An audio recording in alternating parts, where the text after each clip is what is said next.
그러니까 한 개의 동전을 던져서 앞면이 나오면 다시 동전을 한 번 더 던지고 뒷면이 나오면 주사위를 던진다는 이 실험에서 나타날 수 있는 모든 결과물들은 이렇게 된다는 것을 우리가 알 수 있답니다. 그러니까 동전 앞면, 동전 앞면, 뒷면, 그리고 동전 뒷면 주사위 1번, 동전 뒷면 주사위 2번, 뒷면 주사위 3번, 뒷면 주사위 4번, 뒷면 주사위 5번, 뒷면 주사위 6번. 이와 같은 실험에서는 이와 같은 결과물 외에는 다른 결과물이 나오지 않는다는 걸 우리가 알 수 있죠. 그래서 이 결과물들을 몽땅 다 모아서 원소로 해서 만든 요 집합 S를 가리켜서 우리는 말한다. 우리는 표본 공간이라고 부르겠다. 이런 얘기를 합니다. 자, 무슨 말인지 알겠죠? 자, 이미 우리가 알고 있는 분들도 많이 있지만 우리가 기초부터 공부를 해보자는 거죠. 자, 그럼 이제 두 번째, 한 개의 동전을 3번 던지는 실험이다. 자, 그럼 한 개의 동전을 3번 던졌을 때 나올 수 있는 모든 결과물을 적어버리면 요 실험의 표본 공간이 되겠죠. 한 개의 동전을 3번 던지다 했을 때에 3번 다 앞면이 나올 수도 있겠죠. 이렇게. 그리고 앞면이 2번만 나오는 경우, 자, 앞면이 2번만 나오는 경우는 이렇게 앞면, 뒷면일 수도 있고, 앞면, 뒷면, 앞면, 그리고 뒷면, 앞면, 이렇게 될 수도 있겠죠. 그리고 앞면이 한 번 나오는 경우는, 자, 앞면, 뒷면, 뒷면, 앞면, 그쵸, 뒷면, 그리고 뒷면, 앞면, 이럴 수도 있고, 앞면이 한 번도 나오지 않을 수도 있겠죠. 자, 요렇게, 예, 요와 같은, 그쵸, 내용들이, 결과물들이, 그쵸, 표본 공간을 완성한다는 것을 우리가 알 수 있답니다. 자, 무슨 말이겠죠? 이미 여러분 충분히 할 수 있는 아주 기본적인 내용들이죠. 자, 그리고 우리가 요 3번째 경우도 살펴보면, 한 개의 이제 동전을 3번 던질 때에 앞면이 나오는 횟수에 관한 실험이겠죠. 이제는 앞면이 나오는 횟수에 관한 얘기니까 한 개의 동전을 3번 던졌을 때에 앞면이 한 번도 안 나오는 거, 횟수가 0번일 수도 있고, 앞면이 딱 한 번 나오는 경우도 있고, 앞면이 2번 나오는 경우도 있고, 앞면이 몇 번 나오는 경우도 3번 나오는 경우도 있죠. 그러니까 동전을 3번 던져서 앞면이 나오는 횟수에 관한 실험에 대해서의 표본 공간이라는 것은 무슨 말이겠죠? 앞면이 0번인 케이스하고 1번인 케이스하고 2번인 케이스하고 3개 다 앞면이 되는 케이스, 횟수가 0번인 경우, 1번인 경우, 2번인 경우, 3번인 경우 요 4가지가 표본 공간을 만든다는 것을 우리가 알 수 있답니다. 자, 무슨 말인지 아시겠죠? 자, 계속해서 우리가 4번, 5번 문제도 우리가 한번 살펴보도록 하겠습니다. 자, 4번 문제를 보니까 비누 공장의 생산 제품 중에서 자, 3개의 제품을 추출하여 검사한 뒤 불량품을 우리가 F로 표시하고 정품을 H로 표시했을 때에 불량품과 정품을 분류하는 경우에 우리가 이 실험에 있어서 표본 공간을 한번 정해보라, 이런 얘기를 합니다. 자, 이 경우에 표본 공간이라는 것은 우리가 제품을 3개를 검사하기 때문에 그 제품에 불량품이 하나도 없는 경우 3개 다 정품일 수 있겠죠. 그리고 2개는 정품인데 하나가 불량품일 수도 있겠죠. 자, 그런 경우는 요런 경우하고, 자, 요 경우하고 또 요런 경우가 있다는 것을 우리가 알 수 있답니다. 그리고 불량품이 2개가 나오는 경우는 요 경우하고, 자, 요런 경우하고, 그리고 요런, 그죠, 경우가 있겠죠. 그리고 3개 다 불량품일 수도 있겠죠. 자, 요렇게. 자, 요렇게 적어주면 우리가 요 실험에서의 표본 공간임을 우리가 쉽게 알 수 있다, 이런 얘기를 합니다. 자, 이와 같이 우리가 1번부터 4번까지 이 표본 공간이 이와 같이, 그죠, 이 개수를 카운팅할 수 있는 이런 경우도 있지만은 또 우리가 표본 공간에는, 자, 이 5번과 같은 경우는 우리가 어떠한 조건식으로 나타내야 되는 그런 표본 공간도 있답니다. 예를 들면 여기 나와 있는 것처럼 중심이 원점이고 반지름이 3인 원의 원주 및 내부에 있는 모든 점을 우리가 표본 공간으로 둘 수도 있답니다. 이런 문제들이 있죠. 그랬을 때는 요와 같은 경우에 표본 공간은, 자, 요 x, y라는 점이죠. 그렇죠? 점인데 이게 중심이 원점이고 반지름이 3인 원이니까 x제곱 플러스 y제곱이 9보다 작거나 같다는, 자, 요와 같이 표본 공간을 이렇게 영역이 되는 경우에 여기는 모든 점들이기 때문에 요놈을 이렇게 조건으로 이렇게 표시하는 경우도 있다, 이런 얘기를 합니다. 자, 그럼 다시 한번 볼까요? 그래서 우리가 이 표본 공간이라는 것은 어떤 통계적 실험에서 나타나는 모든 결과물을 빠짐없이 원소로 해서 만들어 놓은 집합을 우리는 말한다, 표본 공간이란다는 걸 여러분이 반드시 기억하셔야 된답니다.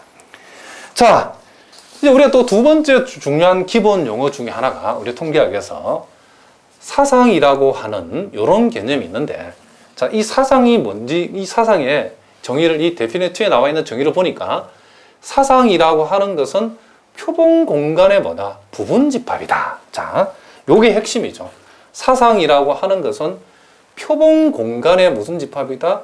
부분 집합이다. 이런 얘기를 합니다. 자, 이 말은 우리가 당장 예를 들어서 우리가 앞에서 봤던 어떤 표본 공간 중에, 자, 동전을 3번 던졌을 때의 앞면이 나오는 횟수에 관한 실험에 표본 공간을 나타내는 집합에서는 이렇게 됐다는 것을 알 수 있죠. 그러면 이 표본 공간에 대한 이 사상의 개수가 몇 개냐? 사상의 개수가 몇 개냐라고 이렇게 질문을 한다 그러면 우리는 금방 대답할 수 있어야죠. 왜?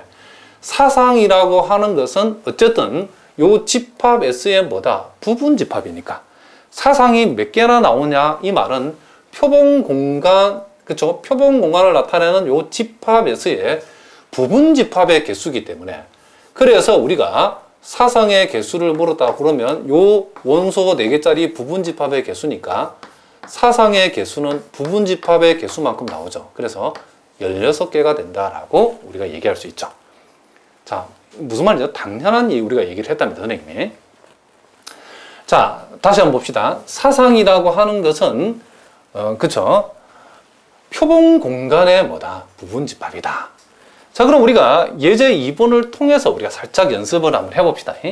자, 비누의 완제품 중에서 3개를 추출하여 검사한 후 정품과 불량품으로, 자, 여기서는 정품을 우리가 T라고 표시한다겠죠.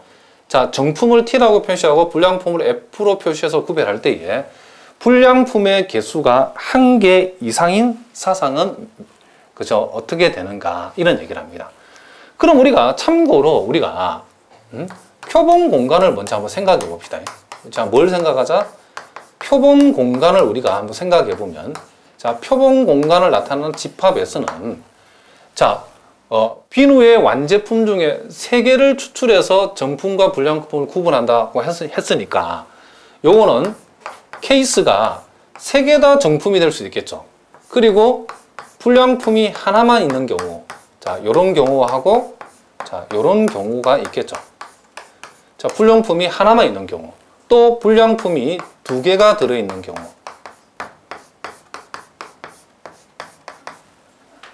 불량품이 2개가 들어있는 경우, 자, 요런 경우하고 3개 다 불량품인 경우, 요런 경우가 있겠죠. 자, 이게 전체 집합이죠. 일종의 표본 공간이니까. 자, 표본 공간이 이렇게 되는데 우리가, 자, 불량품의 개수가, F의 개수가, 불량품의 개수가, 자, 1개인 사상은 어떻게 되는가? 자, 이 사상은 요 집합에서의 부분 집합이겠죠. 이걸 A라고 한다 그러면 우리가 어떻게 표현할 수 있죠? 불량품이 1개 이상이라겠죠. 1개 이상인 사상의 개수. 그러면 여기 이 표본 공간에 있는 이 원소들을 가지고 우리가 부분 집합을 만들었을 때에 불량품의 개수가 1개 이상이니까 불량품이 하나도 없는 요 놈만 빠지면 되죠. 요 놈만 빠지고 요 나머지를 여기다가 어떻게 한다? 다 적어주면 된다, 이런 얘기를 합니다.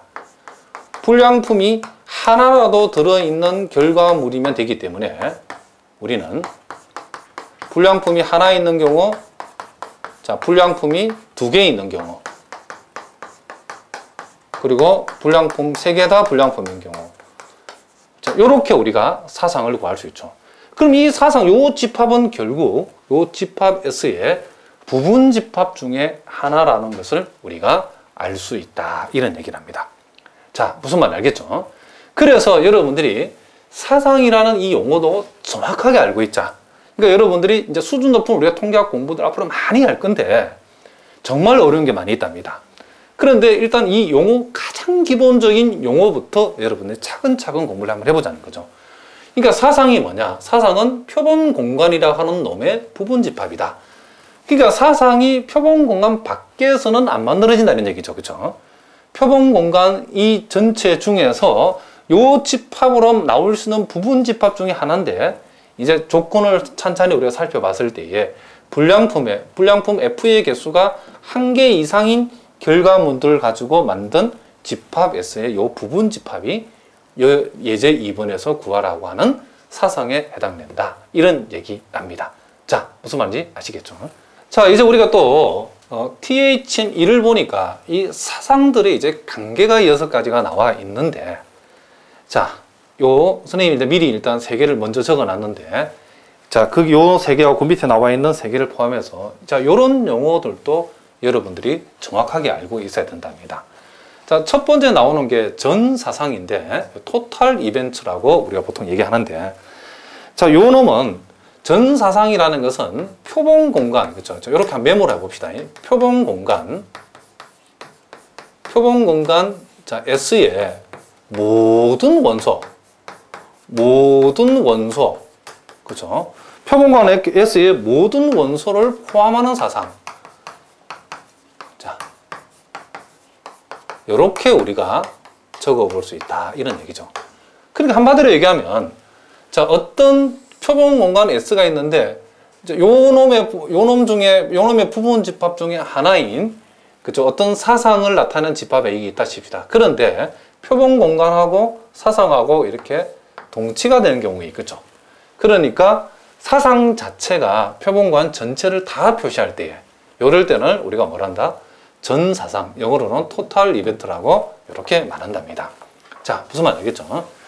자, 두 번째에, 자, 공사상이라는 것도 있답니다. 우리가 널 이벤트라고 하는데, 자, 이 공사상이라는 것은 말 그대로 공집합이라고 생각하시면 된답니다. 그러니까 요 이번 공사상은 이렇게 우리가 메모를 해봅시다. 표본 공간을 나타난 요 집합에서의 어떤 원소도, 그죠? 포함하지 않는 사상이라고 한번 적어보겠습니다. 포함하지, 자, 어떻게 하는, 그쵸? 않는 사상이다. 자, 그러니까 사상이라고 하는 것은 표본 공간 S의 부분 집합인데, 요 표본 공간 S의 어떤 원소도 포함하지 않으니까 이 사상 안에는, 그쵸? 원소가 하나도 없겠죠. 그쵸? 그래서 우리는 이놈을 공사상, 그 원어로는 우리가 널 이벤트라고 이렇게 불러준다. 이런 얘기를 합니다. 자, 무슨 말인지 알겠죠? 그리고 이제 이 여사상, 그쵸? 컴플리먼터리 이벤트라고 하는데, 이 여사상이라고 하는 것은 일단 우리가 요 표본 공간, 요렇게 한번 적어봅시다. 표본 공간 요 S에 어떤 사상 하나를 생각해야 된답니다.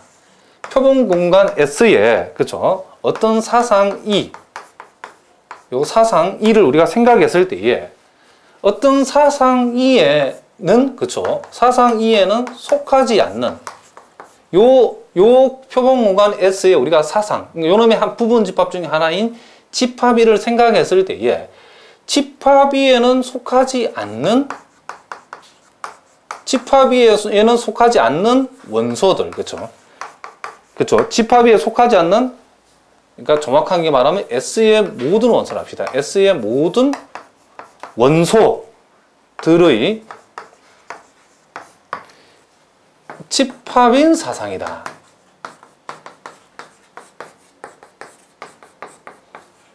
자, 우리가 보통 요 놈을 뭐 이 바라고도 표시하고 또는 이 컴플리먼트라고도 표시하는데, 일종의 여집합을 생각하면 되겠죠. 그러니까 집합 S의 표본 공간을 나타내는 집합 S의 부분 집합 중에 하나는 사상 E를 우리가